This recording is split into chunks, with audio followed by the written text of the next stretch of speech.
This is Dr. Christy Webb, and I'm a psychologist in Chapel Hill, North Carolina. One of my specialties is DBT, or dialectical behavior therapy. If you don't already know a little bit about DBT, I suggest that you pause this video here and go check out one of my other videos, then come back. In DBT, we talk about states of mind: emotion mind, reason mind or rational mind, and wise mind. In the region of the United States where I practice, we also talk about body mind, and that's what this video is going to be about. You won't find body mind mentioned in any of the DBT literature, and it's not part of the DBT protocol, but I found it helpful to the folks that I work with. So first, let's review a little bit about the other states of mind. Emotion mind is that state when our emotions are in control. They're running the show. They are in control of us, and we can no more stop them from controlling us than we could stop an earthquake or a tsunami. And sometimes the damage is just as great. We might quit a job without having a new one already lined up, or we might hurt ourselves or punch a hole in the wall. Emotion mind is really useful, though, when we're falling in love and starting to build a new relationship, or when we need to make a sacrifice for something that we care about, like working 2 jobs in order to feed our children. We'll do it because of the intense emotion of love.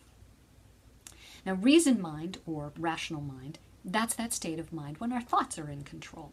So we're like a computer. We're all logic and analysis with no emotions at all.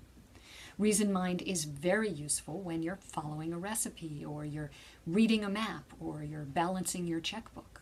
Although I have to admit that sometimes that means that you then go into emotion mind, but that's a story for another day.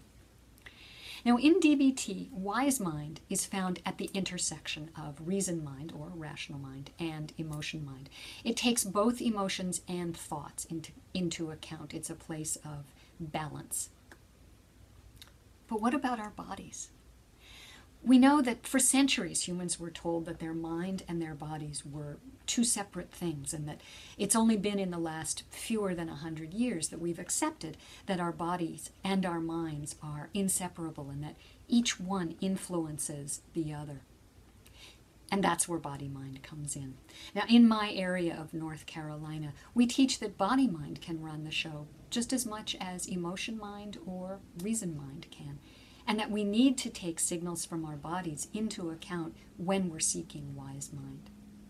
So how does this work? Well, think of the last time that you had a headache or a stomach ache, or your muscles were really sore after a hard workout, or you had a toothache, or you had a head cold, or even a hangover. Ugh, right? You felt awful. And that's where body mind comes in. When our bodily sensations are so powerful that they affect our thoughts and our emotions, then we're in body mind. So when I have a head cold, I lie around and I say, "Oh, I feel terrible." I can't think. I'm not even aware of my emotions. My body's in charge. It's not that I don't have emotions. Well, of course I do. But I'm not aware of them because my body's running the show. Now, body mind can be really useful, the same way that reason mind and emotion mind can be really useful. As a therapist, I know that my patients sometimes have trouble identifying their emotions. I ask them, "How do you feel?" And they'll say, "Good." And I don't even know what that means. But if I ask them what they feel in their body, they can generally tell me, and that gives both of us clues about what they're feeling emotionally. So it's not universal, of course, but if a person tells me that they have a lump in their throat, I'm going to be thinking about sadness. And if they tell me that their chest or their gut feels heavy, I'm going to be wondering about the emotion of fear. Here in my area, we say that wise mind is found at the intersection of emotion mind, reason mind, or rational mind, and body mind. That all 3 other states of mind have to be taken into account when we're discerning wise mind. We can't ignore signals from our body when we're seeking wise mind. Now, as I said, you won't find body mind in any DBT manual or text.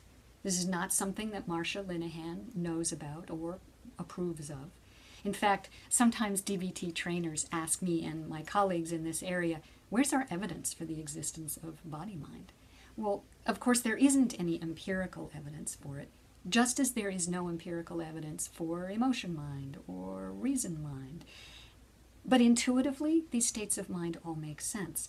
Our patients find that the concepts make sense, and that's the most important thing to me when I'm using a construct. Is it useful? Can it help someone who is presently suffering? I hope you found this video helpful. Thanks for watching.